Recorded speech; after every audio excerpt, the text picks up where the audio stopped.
En ouvrant ce roman, Notre-Dame de Paris, sur la fête des fous, Victor Hugo plonge immédiatement son lecteur dans une atmosphère de liesse populaire. L'acclamation fut unanime. On se précipita vers la chapelle. On fit sortir le bienheureux pape des fous. Mais c'est alors que la surprise et l'admiration furent à leur comble. La grimace était son visage. Une grosse tête hérissée de cheveux roux, entre les deux épaules une bosse énorme. Tel était le pape que les fous venaient de se donner. Au XVe siècle, époque où se déroule le roman d'Hugo, la fête des fous est, par son contenu, une véritable expression du temps à l'envers. C'est selon la formule de l'historien Jacques Herse, la célébration du désordre, du renversement des hiérarchies organisées à l'intérieur des églises et des cathédrales.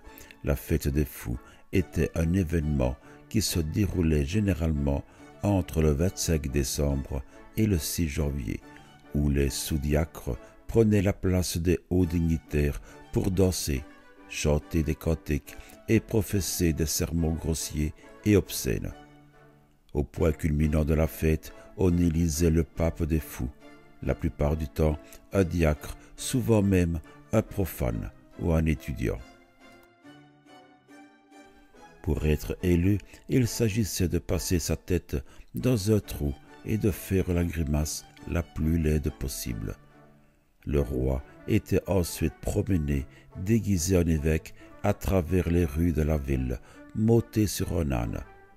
Il portait la mitre et le bonnet des fous de cour. Cette procession le conduisait solennellement à l'église ou à la cathédrale. Lorsque celui-ci s'asseyait sur le siège épiscopal, après être entré dans l'église à l'envers sur un âne, l'office pouvait débuter. Les gestes du cérémonial étaient alors méthodiquement inversés. On y jouait souvent aux cartes et aux dés. Les bagarres étaient rares et ces rituels débridés où se mélangeaient membres du clergé et hommes du peuple échappèrent peu à peu au contrôle des autorités ecclésiastiques.